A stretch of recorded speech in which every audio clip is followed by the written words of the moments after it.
লক্ষ্মীপুরে তিনতলা একটি ভবন দখল ও চাঁদাবাজির ঘটনায় বিএনপি নেতা লোকমান হোসেন সহ ৫০ জনের বিরুদ্ধে মামলা হয়েছে। এই ঘটনায় এখন পর্যন্ত ৪২ জনকে গ্রেফতার করেছে আইনশৃঙ্খলা বাহিনী। জব্দ করা হয়েছে ১০টি পিকআপ। বাড়ির মালিক মঈনুদ্দিনের অভিযোগ, ব্যবসায়ী আনোয়ার হোসেন একটি নন জুডিশিয়াল স্ট্যাম্পে ২৮ লাখ টাকা বায়না দিয়ে ৪.৫ কোটি টাকার বাড়িটি কেনার চেষ্টা করেন। তবে পুরো টাকা পরিশোধ না করেই আনোয়ার হোসেন দলমল নিয়ে বাড়িটি দখল করে নেন।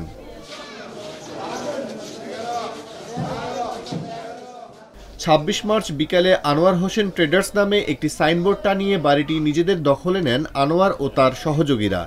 এরপর ভবনের সামনে রাখা হয় ১০টি ট্রাক ও ডাম্প ট্রাক, যাতে কেউ প্রবেশ করতে না পারে। খবর পেয়ে রাতেই সেনাবাহিনী ও পুলিশের যৌথ অভিযান চালিয়ে ৪২ জনকে গ্রেফতার করা হয়। একই সঙ্গে ১০টি পিকআপ জব্দ করে পুলিশ।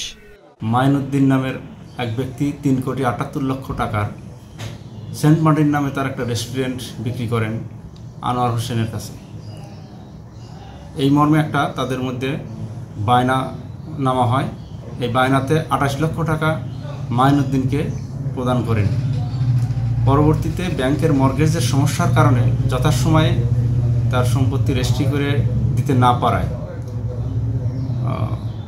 আনোয়ার হোসেন সে জোরপূর্বক সে তার জায়গা দখল করে তার বাড়ি দখল এবং চাঁদাবাজি ধারায় মামলাটা করেছে।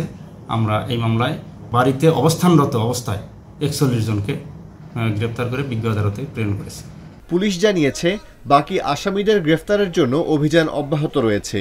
এই ঘটনায় এলাকায় উত্তেজনা বিরাজ করছে, তবে আইনশৃঙ্খলা বাহিনী পরিস্থিতি নিয়ন্ত্রণে রেখেছে।